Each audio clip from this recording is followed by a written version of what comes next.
तप करते हुए, साधना करते हुए जिंदगी जी रहा है, लेकिन भिक्षा मांगने गया तो भिक्षा मांग करके जो मिला खा लिया। जिंदगी में जो भी उसके पास प्राप्त है उसमें संतुष्ट हो गया, और संतुष्ट होकर के अपने दिन को व्यतीत कर रहा है। लेकिन किसी दिन उसको भोजन ना मिले तो फिर वो अपना शांत होकर बैठ जाए।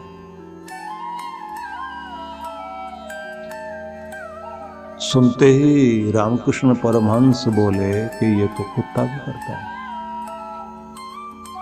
जिस दिन रोटी मिल गई तो खुश हो गया, अपने में शांत होकर के बैठ गया, नहीं मिली तो चुप बैठा बेचारा। अब इतना कड़वा शब्द बोल दिया तो शिष्य जो है वो बहुत ध्यान से सुनने लगा। उसने कहा, महाराज आप बताइए कि जिस दिन मिला तृप्त होकर बैठ गया, ये तो ठीक है, भोजन मिला, मनचाही चीजें मिल गई। जिस दिन नहीं मिला चुप होकर बैठ गया, नहीं, यहां चुप होकर नहीं बैठना, यहां और धन्यवाद करना है कि तूने आज मुझे मौका उपवास करने का दिया है। ये तेरी जो इच्छा है मैं उसके लिए धन्यवाद करता हूं। तू जो चाहता है वो ज्यादा अच्छा है, मैं जो सोचता हूं वो इतना अच्छा नहीं है। जब आदमी उस अवस्था में भी जिसमें आदमी नाराज होता है, नाराज होने की स्थिति में भी अगर धन्यवाद करना शुरू कर देता है, तब माना जाता है कि सच में वो भगवान का भक्त है। उसका ध्यान भगवान की तरफ चल पड़ा है, क्योंकि साधुता ने ये सिखा दिया है कि सांसारिक लोग तो वस्तुएं इकट्ठा करने में और उसी में सुखी और दुखी होने में लगे हुए हैं, लेकिन जो संसार से ऊपर उठ गया है, वस्तु मिले तो ही संतुष्ट है, ना मिले भी संतुष्ट है। लेकिन ना मिलने के बाद में और अधिक धन्यवादी बनकर भगवान के प्रति शिकायत न करे, आनंद में रहे कि आज तेरी इच्छा ये है कि मैं उपवास करूं, आज मैं अपनी बर्दाश्त पर अपने आप को परीक्षण करूं। आज तो मुझे चाहता है कि क्रोध वाले लोगों के बीच में मुझे क्रोध दिया गया है, मैं अपने क्रोध को शांत करके किसी का भी कठपुतली का हिस्सा न बनूं कि कोई मेरे तार हिलाए और नहीं हिलाए। ये बड़ी अद्भुत शक्ति है कि कुछ लोग इस तरह से अपने जीवन पर प्रयोग करने के लिए बैठते हैं। इसलिए कहा जाता है कि आपका मंदिर भी आपके लिए प्रयोगशाला है। दुलनदास एक संत हुए हैं, बहुत प्यारे संत हुए हैं। उनका एक वचन मुझे ध्यान आता है जो उन्होंने कहा था, दुल्हन यह परिवार सब, ये दुनियादारी, ये परिवार, ये रिश्ते नाते, दुल्हन यह परिवार सब, नदी नाव संयोग, उतर पड़े जहां तहां चले, सबे बटाओ लोग। अब बात क्या कही है, ये सारा संसार, ये परिवार, ये मित्र, ये नाते रिश्ते, ये सब लोग क्या है, नदी के पार जाना है तो नाव मिली, नाव में बैठे, पार उतरे, और जैसे पार उतरे फिर क्या हुआ, यात्रियों ने क्या किया, उतर पड़े जहां तहां चले। सब जहां तहां चल पड़े, उतर गए, नाव से उतरे और जहां तहां चले। मतलब यह है कि इस दुनिया में आप देखते हैं कि एक यात्रा में चलते चलते आपको संसार की नदी पार करनी थी, तो एक परिवार आपको मिला, और उस परिवार के लोग जो है उस यात्रा को करते करते फिर उतर पड़ते हैं। कोई इधर चला, कोई उधर चला, कोई यहाँ गया, कोई वहाँ गया। कैसे जाते हैं, किसी का बेटा नौकरी के लिए गया, वहीं जाकर शादी की, वहीं जाकर बस गया। पहले तो फोन भी रोज आते थे, आजकल फोन भी नहीं आते। अब तो होली दिवाली में याद करता है, 2-3 साल के बाद कभी मिलने भी आ जाता है। उतर पड़ा ना नाव से। फिर कोई यात्रा करते करते कोई विदाई ले गया। एक व्यक्ति से अनेक हुए थे और फिर बाद में सब अपनी अपनी जगह चले गए और वो अकेला वहीं खड़ा। उतर पड़े जहां तहां चले, सबे बटाओ लोग, सभी यात्री लोग हैं इस दुनिया में, यात्रा पर ही आए हैं। तो यात्रा पर आए हैं तो ये ध्यान रख लेना, अकेले ही यात्रा शुरू की थी और आखिर में भी अकेली ही यात्रा होगी। और ये भी याद रखना, जब भी तुम दुख में होगे, कितनी भी भीड़ तुम्हारे साथ क्यों ना हो, लेकिन दुख तो अकेले ही अपना भोगना पड़ेगा। लेकिन जब तुम्हारे पास सुख आएगा तो उसमें हिस्सा लेने के लिए दुनिया साथ खड़ी हो जाएगी। किसी बड़े पद पर बैठ करके तो देखिए आप, कोई बड़ी सफलता तो प्राप्त करके देखिए, न जाने कितने कितने लोग रिश्तेदारी दिखाने के लिए आ जाते हैं। जिनके साथ आपका रिश्ता था नहीं, वो रिश्ता बताने लग जाते हैं। जो बहुत दूर थे कभी, वो भी आके कहते हैं हम तो आपके दूर के रिश्तेदार हैं। तो भाई फिर दूर क्यों नहीं रहते? दूर के हो तो दूर रहो। नहीं, रिश्ता थोड़ा करीब का हो जाए। क्यों हो जाए? क्योंकि आज आप कुछ बन गए हैं, और जब आप कुछ बन के और खत्म हो जाते हैं, पद भी गया, प्रतिष्ठा गई, मान गया, धन गया, उसके बाद में जब लोग पूछते हैं वो तो तुम्हारा रिश्तेदार था। नहीं नहीं, हमारा रिश्तेदार नहीं, हमारा तो बहुत दूर का रिश्ता था। यही है संसार। कब वो दूर का रिश्ता कर लेते हैं और कब दूर वाले रिश्ता जो है नजदीक का रिश्ता करने लग जाते हैं। ये नदी नाव संयोग, ये संसार की तो यात्रा ही ऐसी है। नदी में नाव मिले, नाव में लोग बैठे, आगे जाके उतरे और सब अपनी अपनी जगह चले। जब तक नौका में बैठे थे, बातचीत बहुत बढ़िया थी, एक दूसरे के साथ हंस बोल रहे थे, सब लोग एक दूसरे का सहयोग कर रहे थे। भैया आराम से चलाना, नौका डूब वूब न जाए, ठीक ठाक से उधर पहुंच जाए। तो बड़ी सारी बातें होती हैं, सुख दुख में भी साथ दिखाई देते हैं, हंसते बोलते भी हैं, कहाँ से आए, कहाँ जा रहे, क्या करना है, क्या खरीदा है, क्या लेकर आए, और वहां जाओगे तो क्या लाभ लेकर आओगे। बड़ी बातें हो रही। लेकिन नौका लगी किनारे पर तो उतर पड़े सब अपनी अपनी जगह। तो दुल्लन दास ने बड़ा अद्भुत नदी नाव संयोग का एक उदाहरण दिया, और बात बात में लोग साहित्य में भी प्रयोग करते हैं नदी नाव संयोग। इसलिए ये कहा जाता है कि आपको जब आध्यात्मिक दृष्टि से जीवन जीने लग जाते हैं तो आपका चिंतन चलता है, ज्ञान का भी, भक्ति का भी, कर्म का। करने योग्य क्या है दुनिया में आपके लिए, क्या करने के लिए आप आए हो। तो जो करने योग्य होता है तो फिर आप उसको महत्व देते हैं, और फिर आपकी जिंदगी में एक मिठास आनी शुरू होती है।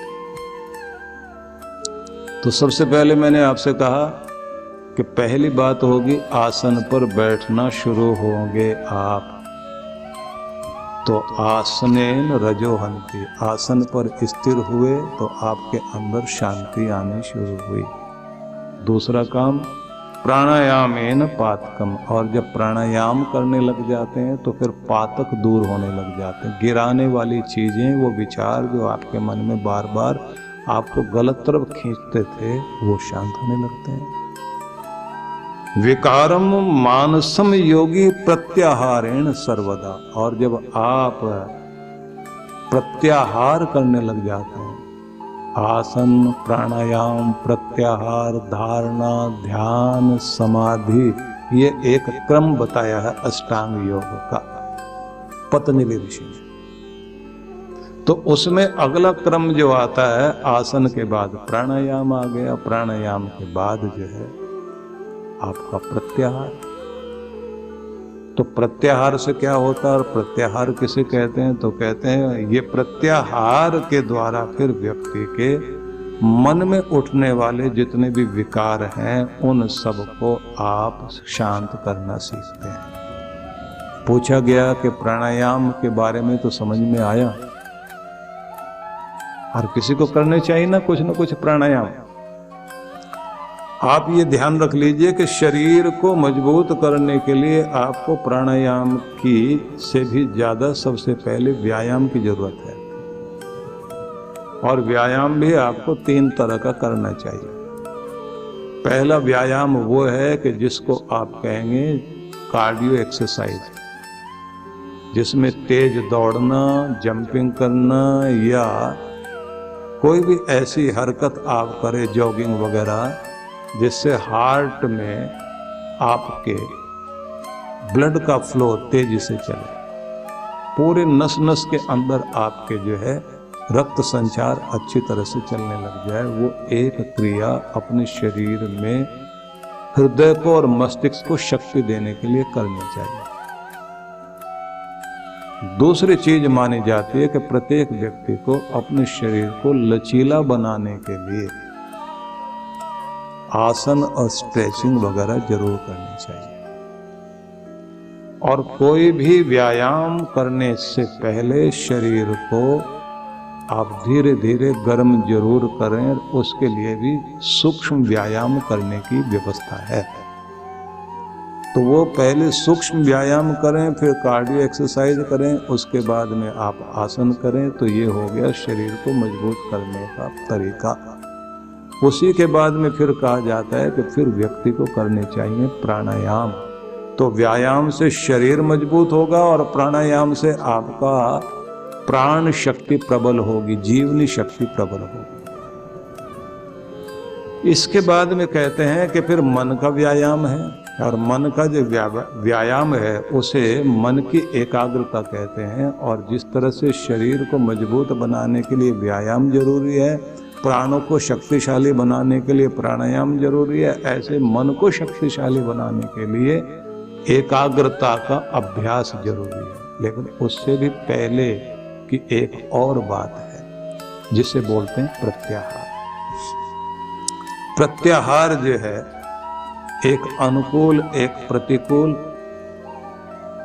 एक होगी क्रिया, एक होगी प्रतिक्रिया, एक हो गया आहार, एक हो गया प्रत्याहार।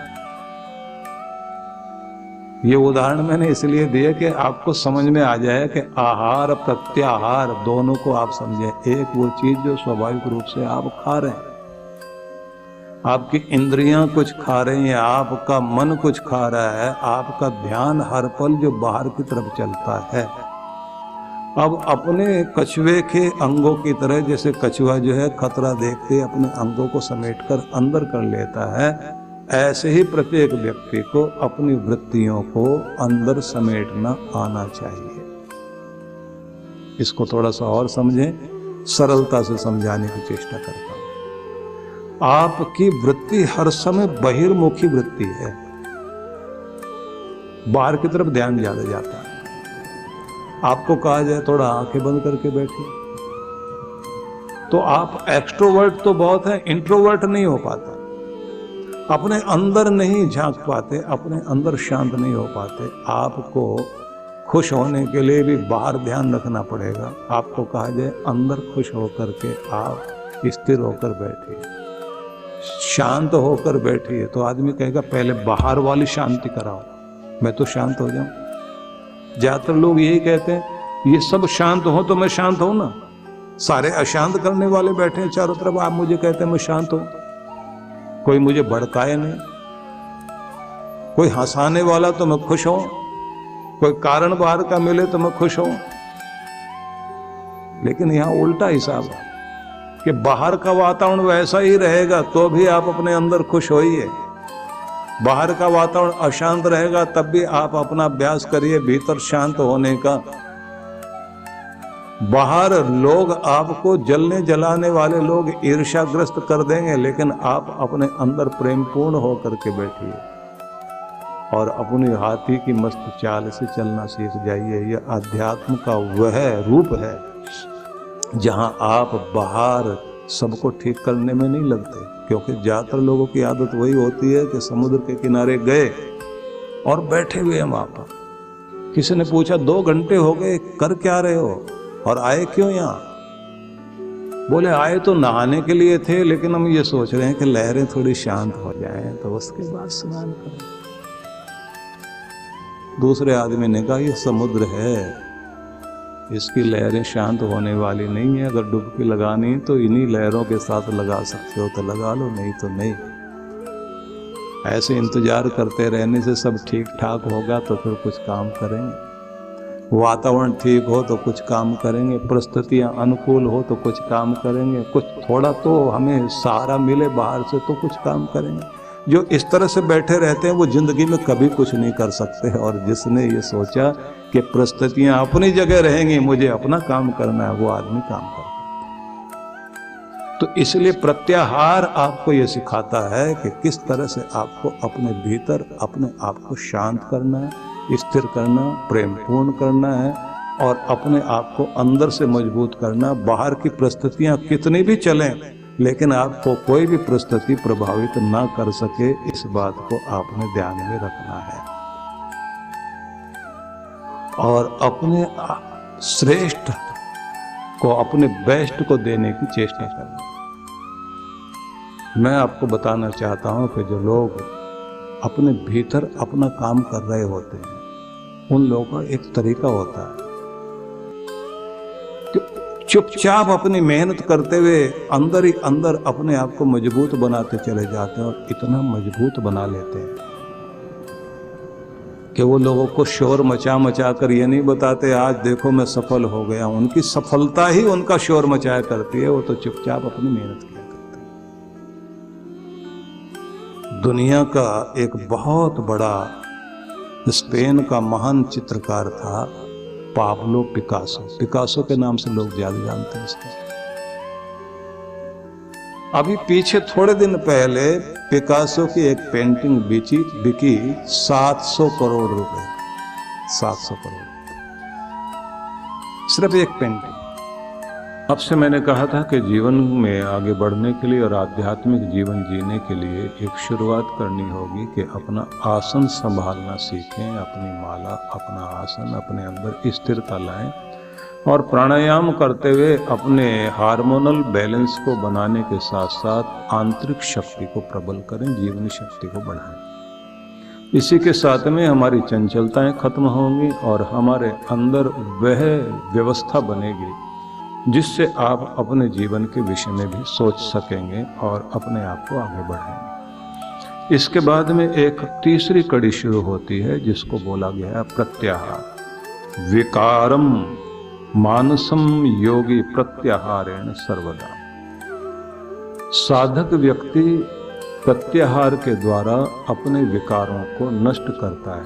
मन में उठने वाले तरह तरह के विकार जो हमें नीचे गिराने के लिए आते हैं, जिनके लिए आप संकल्प पूर्वक बोलते हैं परोपे ही मनस पाप किम शस्तानि संससी। मेरे मन में उठने वाले पाप के विचार दूर हटो, क्यों मुझे गिराने के लिए आए हो। मेरा लक्ष्य मेरे सामने है, गृहेषु घोषु में मन।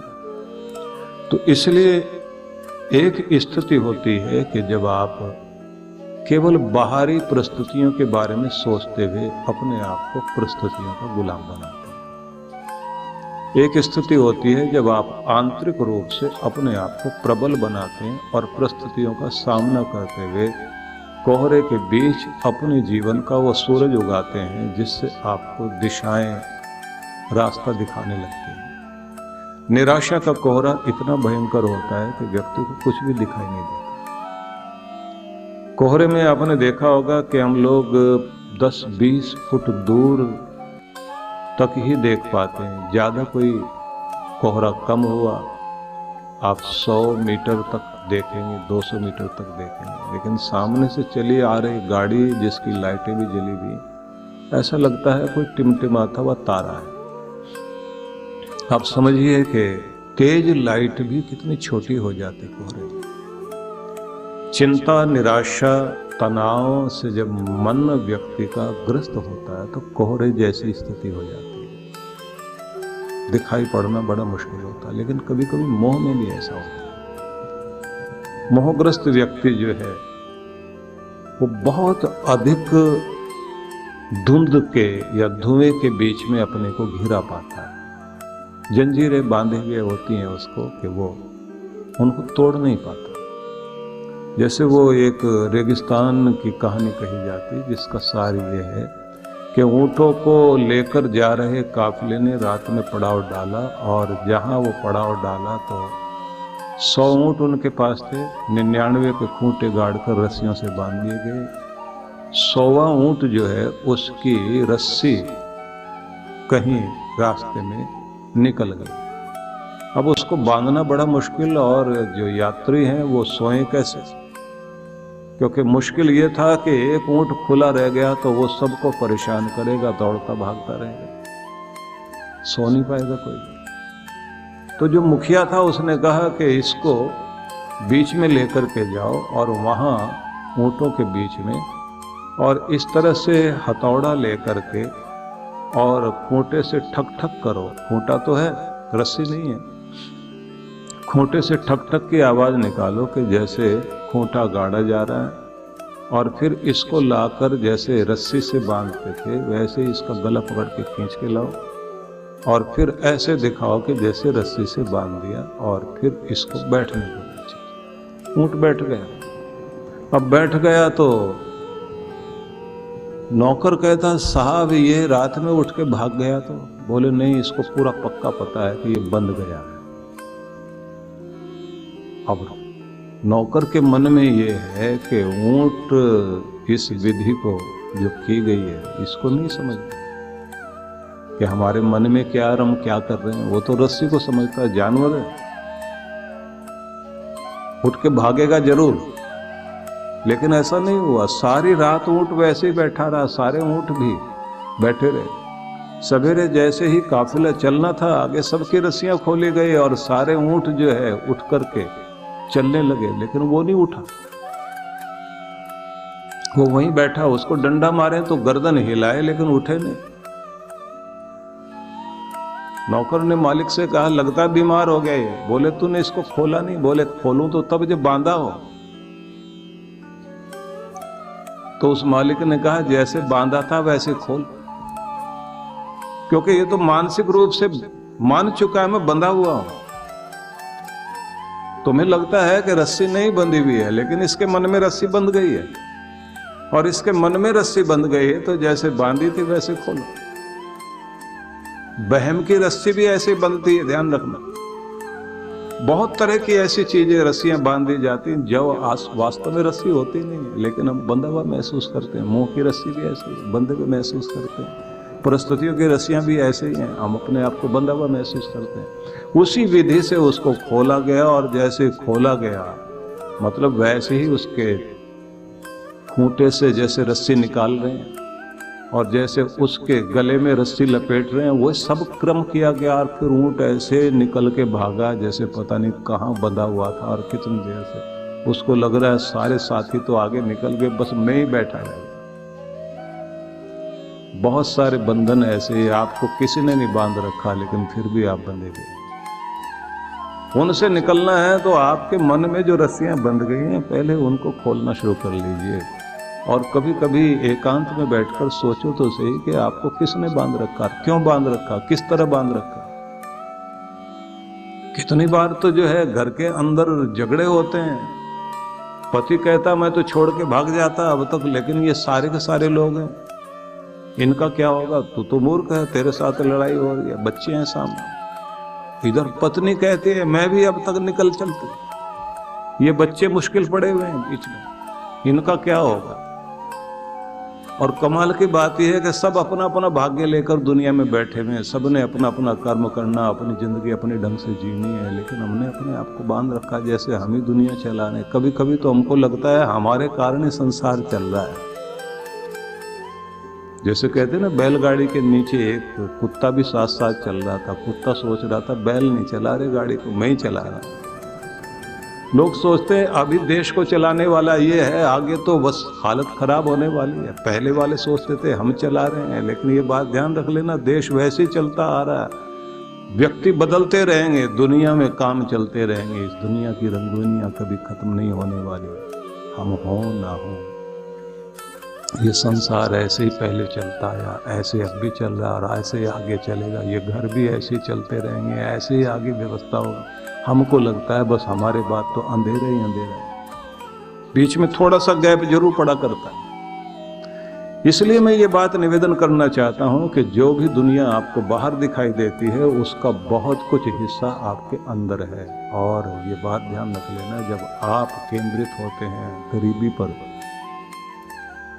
तो गरीबी गरीबी को खींचने लगती है, निराशा निराशा को क्रोध, क्रोध को हिंसा, हिंसा को दुख, दुख को खींचने लगता है। इसलिए कहा जाता है तुम कहाँ केंद्रित हो वो ध्यान रखो।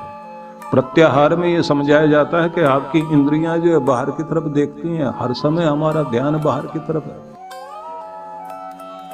इसलिए बड़ी कहानियां इसके ऊपर बनी हुई है कि भगवान ने सब कुछ बांट दिया इंसान को और उसके बाद भगवान से भगवती पूछती हैं कि सब कुछ दे दिया इंसान को तो ये आपको पूछेंगे कैसे? बोले सब ले गए ये लोग, लेकिन इन्होंने एक चीज छोड़ दी है, मेरे चरणों के पास पड़ी रह गई हो। बोले वो क्या है? बोले शांति। महाराज इसको बेकार समझते थे लोग, इसलिए नहीं लेकर के गए। भगवान ने कहा कि इनके पास सब कुछ होगा फिर भी परेशान होंगे, और जब परेशान होंगे तो फिर ये कहेंगे ना घर में शांति, ना बाहर शांति, ना ऑफिस में शांति, ना रिश्तों में शांति, जाएं तो जाएं कहाँ? तो आखिर में कहेंगे कि भगवान के चरणों में ही शांति है, जहाँ छोड़ के गए ना वहीं दौड़ के आए। तो कोई मंदिर जा रहा, कोई तीर्थ जा रहा, कोई कहीं जा रहा, सब लोग दौड़े जा रहे हैं क्योंकि जहाँ छूट गई है शांति वहीं से लेने जा रहे हैं। और कमाल की बात है वहाँ से भगवान को थोड़ी थोड़ी देते हैं, क्योंकि वो कहते तूने इसकी कदर नहीं समझी थी ना। इसलिए जब आदमी शांत होकर बैठता है, एकाग्र होकर बैठता है, थोड़ी शांति, थोड़ा सब्र, थोड़ी थोड़ी खुशी अंदर आने लग जाती है। जैसे शांति आने लग जाती है वैसे संतुष्टि आती, तृप्ति आने लग जाती, चेहरे पर मुस्कुराहट आने लग जाती, निर्णय ठीक होने लग जाते हैं और आदमी कहता है थोड़ी सी शांति मिली, थोड़ा सुकून मिला, थोड़ा चैन मिला, अब थोड़ा खुश हो। बीमार कहता है थोड़ा चैन आ जाए, दर्द से शांति मिले। उलझनों वाला कहता है थोड़ी उलझने ठीक हो तो शांति आए। इसलिए बात ध्यान रख लीजिए कि हम सबको आंतरिक रूप से ही अपने आप को पहले पहचानना, अकेले बैठकर अपने भीतर चिंतन करने के साथ साथ में अपनी इंद्रियों का रुख जो बाहर की तरफ है, इंद्रियां बाहर देख रही हैं, आंखें बाहर देख रही हैं, इनको अंदर देखना सीखें। जो आप बाहर सुनना चाह रहे हैं तो अंदर की आवाज सुनना शुरू कर दीजिए। शांत होकर एकाग्र होकर के बैठिए और भीतर के उस दृश्य में आ जाइए कि एक संसार आपके अंदर चल रहा है। ईर्ष्या का संसार, द्वेष का संसार, विरोध का संसार, कड़वाहट का संसार, मधुरता का संसार, आकर्षण का संसार, धन का संसार, निर्धनता का संसार, बहुत कुछ अंदर है। सबको थोड़ी देर के लिए शांत कर दीजिए और सबको कहो ये भीड़ छट जाए, मुझे अकेला होने दो, मुझे खुद से बात करने दो। और जैसे आप अपने आप में शांत होने लग जाते हैं, स्थिर होने लग जाते हैं, फिर अपने अंदर से प्रश्न उठाइए कि मैं कौन हूँ, क्या हूँ, मेरी शक्ति क्या है, इस दुनिया में मेरा लक्ष्य क्या है, कर क्या रहा हूँ, जाना किधर है, किस तरह से जीवन को बिताना, मेरी जिम्मेदारी क्या, मैं कितना खुश, कितना निराश, मेरी खुशी कहाँ है, जिंदगी को किस रूप में देखना चाहता हूँ। चिंतन शुरू और फिर आप अपने भीतर से उत्तर खोजिए। यहीं से आपकी जिंदगी की एक वह यात्रा शुरू होगी जहां से आपको लगेगा मैं एक अंधी दौड़ में दौड़ रहा था, कर क्या रहा था अब तक, ये बेकार की जिंदगी थी। अब एक नई जिंदगी की शुरुआत होगी और फिर आप अंदर से कहेंगे बस अब और नहीं, अब इस तरह से नहीं, अब कुछ बेहतर ढंग से।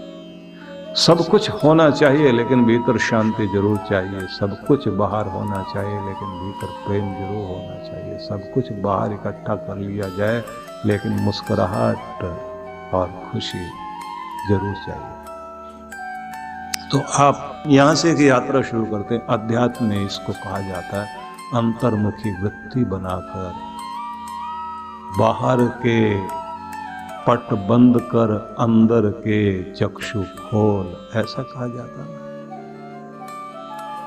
कि बाहर के दरवाजे बंद कर लो, बाहर देखना बंद करो, अब थोड़ा भीतर देखना शुरू करो। बड़ी कहानियां कही जाती हैं। रायचंद चौधरी के बारे में कहा जाता है, महात्मा गांधी के साथ उस व्यक्ति का कुछ उद्धरण मिलते हैं, तो उनके विषय में एक कहानी कही जाती है कि हीरे का व्यापारी था। तो सार सुना देता हूं। हीरे लेकर के और दिल्ली आ रहा था और ठग लग गए पीछे चोर, और उन्होंने जो है यात्रा के बीच में पूरी कोशिश करके देख ली, पूरी तलाशी ली। जब भी वो सोए तो पूरी तलाशी ली, कहीं भी हीरे नहीं मिले। और उसके बाद ठगों ने दूसरे ठगों को, दूसरे वाले जो ठग थे उनको ठेका दे दिया कि भाई अगर तुम्हें मिल जाए तो 10% हमें दे देना, बाकी तुम्हें जो है पार्टी बेच रहे हैं। तो ठगों का भी हिसाब चलता है। वो पार्टी बेच दी उन्होंने आगे, जब मिल जाएगा 10% हमें दे देना। बेईमान आदमी का अपना हिसाब होता है, उनके भी अपने रिश्तेदार होते हैं। अब अगली पार्टी मिल गई तो वो उनसे भी तेज थी, उन्होंने भी ढूंढना शुरू किया। कहानी बड़ी लंबी, सार बता देता हूं आपको। दिल्ली तक आते आते उन्होंने भी पूरा सब कुछ करके देख लिया। दिन में वो बातचीत यात्रा में रेलगाड़ी में इस तरह से करें कि जैसे वो भी बड़े सेठ हैं और बहुत भले लोग हैं। और जब वो स्टेशन दिल्ली का आ गया, उतरने लगे, तो वो लोग बोले, साहब अब तो आप भी हमको पहचान गए हो कि हम कौन हैं। तो सेठ ने कहा, हाँ पहचान तो मैं भी गया हूँ, आप कौन हो। बोले बस एक बात जरूर बता दीजिए, क्योंकि हमने अपनी जिंदगी में कभी धोखा नहीं खाया, आज जरूर धोखा खाया। ये तो हमें पता है, माल आपके पास है और अब आपके आदमी भी आपके आसपास आ गए तो हम आपका छीन तो सकते नहीं, पर छिपाते कहाँ थे ये तो बताओ।